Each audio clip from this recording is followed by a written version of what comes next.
Now, we thought a heightened police presence and the deployment of amaberete would bring some relief and peace in Soweto. Last night, those hopes were dashed when, even with all the extra muscle and manpower on the ground, 2 security guards were gunned down in White City, Jabavu. Community members have raised numerous concerns about this and their safety, along with the ability of authorities to uphold the law and protect people. eNCA reporter Heidi Giokos is following these developments. He's joining us now live to give us the latest update. Good afternoon, Heidi. Welcome to today. Thank you very much for your time. What is the latest you can tell us about this? Yes, Bradan, I think it's all still very confusing. Nobody really understands why this happened or how it happened. The preliminary understanding that we got this morning from the butcher owners, where the first shooting took place, is that between 2 to 5 men pulled up and shot the security guard that was apparently in an ADT vehicle, and then disarmed him, so basically stole his gun. And then it seems as though they decided to proceed further down the road, where another young man was shot dead. He was actually walking from the taxi that he had left to walk home from work. But we are joined by his sisters, and I think perhaps just to get some more clarity, we are joined by Zoliswa Khadebe as well as Tami. Thank you both so much for your time. Just tell us what happened. I know it's a very difficult time. Nobody really understands what's going on. But from your understanding, what happened yesterday? It's a sad moment for us as a family. I got a call from the neighbor that my brother got shot. I rushed to the scene. I found him already dead, already passed on. And then what I gathered, he was just walking from the taxi. Two men approached him and they shot at him. And then those 2 boys ran to the quantum. That's what the eyewitness around the houses there, where he fell and passed on, told us. We don't know what happened. Maybe I can bring in the other sister, Tami. Perhaps you can tell us what you understand as to what happened. I can see you're very distraught, and I know it's very difficult to speak, but I can't explain how this happened, and you as a sister having arrived to the scene, I'm sure it's even more difficult for you. Yes, it was.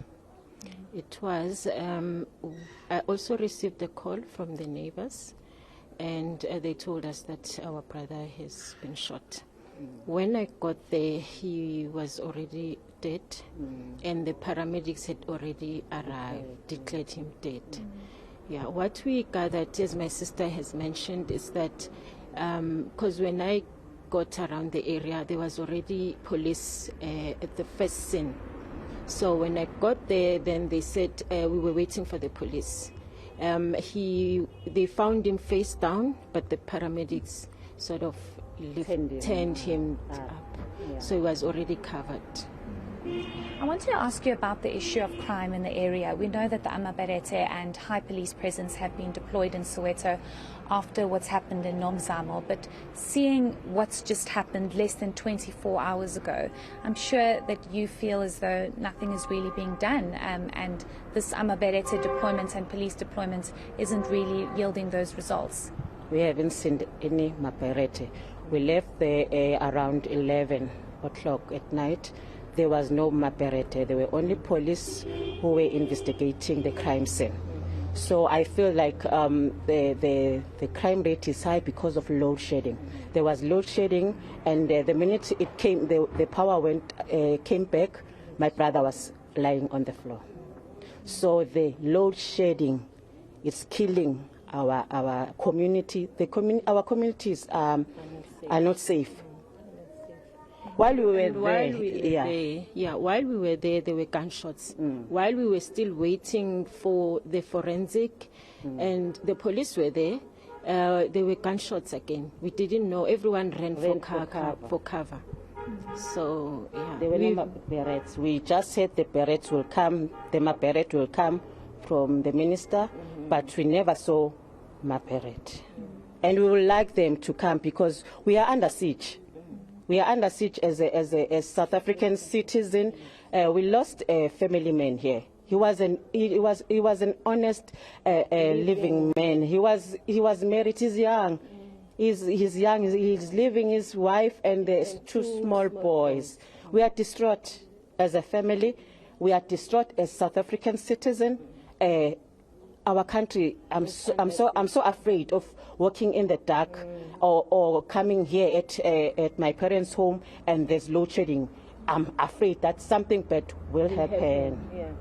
Just lastly, Tammy, maybe I can ask you, what are you hoping comes out of this? Do you hope that the police will investigate? I mean, this might be a far ask because of what's currently going on in Soweto specifically. There's just killing after killing and crime scene after crime scene. But you as a family, you're grieving. You're telling me that your brother was young, married with 2 boys.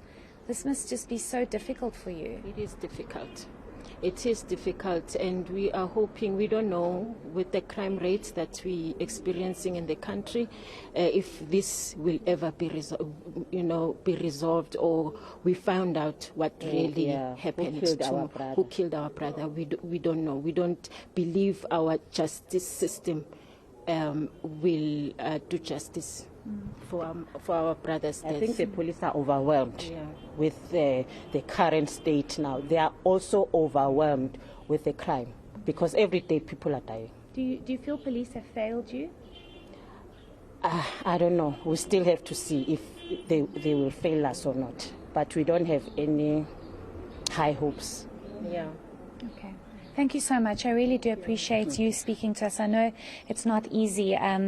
Bradan, I think this is very difficult for the family. It's less than 24 hours since they've lost their brother, and as you heard, family man, married, quite young, with 2 children, and this whole story doesn't make sense. But it seems as though, from preliminary understandings, it seems as though the suspects thought that he had a firearm on him, and that, of course, wasn't the case. So sadly, somebody has now lost their life, and we also know another security guard that was on duty he was shot dead and disarmed as well. So the situation is very volatile here in Soweto, and something definitely needs to be done.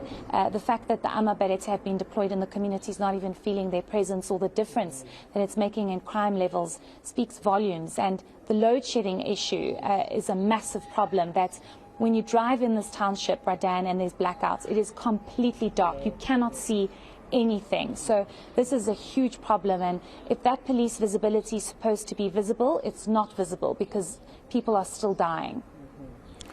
Yeah, Heidi, it's very, very tough. Indeed, there's one word that one of the family members used there now, overwhelmed, saying the police are overwhelmed. But the community itself is overwhelmed with so many problems, as you've said there, with the power cuts, the lack of police visibility and being in the dark. And of course, criminals will take the opportunity to carry out their act.